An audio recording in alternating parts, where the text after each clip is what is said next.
জাতীয় নাগরিক পার্টির জুলাই পদযাত্রার অংশ হিসেবে আজ ঠাকুরগাঁওয়ে গেছেন এনসিপি নেতারা। দুপুরে ঠাকুরগাঁও বাসস্ট্যান্ড গোলচত্বর পরে পীরগঞ্জ পৌর শহরের পূর্ব চৌরাস্তায় জুলাই পদযাত্রার পথসভা করেন তারা। দেন দেশ গঠনের নানান প্রতিশ্রুতি। জাকির হোসেনের রিপোর্ট জানাচ্ছেন সিরাজুমনি শুভ। দেশে নতুন করে যেন কোনো স্বৈরাচার বা চাঁদাবাজ তৈরি না হয়, তার বিরুদ্ধে আমাদের লড়াই করতে হবে, তাদের বিরুদ্ধে কথা বলতে হবে, মন্তব্য করেছেন জাতীয় নাগরিক পার্টির আহ্বায়ক নাহিদ ইসলাম। দুপুরে দলটির পদযাত্রার অংশ হিসেবে ঠাকুরগাঁও বাস স্ট্যান্ড গোলচত্বরে উপস্থিত হন এনসিপির কেন্দ্রীয় নেতারা। সেখানে দেওয়া বক্তব্যে এসব কথা বলেন তিনি। আপনারা আমাদের পাশে থাকুন, ইনশাআল্লাহ উত্তরবঙ্গকে আমরা নতুন করে গঠন করব।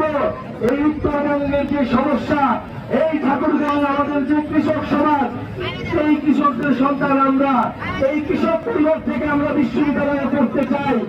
নাহিদ আরও বলেন, বিচার সংস্কার এবং নতুন সনদের বাস্তবায়নে জনগণকেই একমাত্র শক্তি হিসেবে বিবেচনা করছেন তারা। সভায় উপস্থিত ছিলেন এনসিপির সদস্য সচিব আক্তার হোসেন, ছিলেন এনসিপির উত্তরাঞ্চলীয় মুখ্য সংগঠক সার্জিস আলম। তিনি বলেন, জুলাই আন্দোলনে তরুণ সমাজ যে আশা জাগিয়েছিল তা গত এক বছরে বাস্তব রূপ পায়নি। বিচার সংস্কার ও নতুন সংবিধান প্রণয়নের মতো মৌলিক দাবিগুলো এখনও অধরা। কর্মসূচিতে ছিলেন দলটির দক্ষিণাঞ্চলের মুখ্য সংগঠক হাসনাত আবদুল্লাহ। জানান, বিচার সংস্কারের মধ্য দিয়ে নির্বাচন করাই তাদের মূল লক্ষ্য। এ সময় এনসিপির সিনিয়র যুগ্ম সদস্য সচিব ডাক্তার তাসনিম জারা, মুখ্য সমন্বয়ক নাসির উদ্দিন পাটোয়ারি সহ কেন্দ্রীয় অন্যান্য নেতারা উপস্থিত ছিলেন।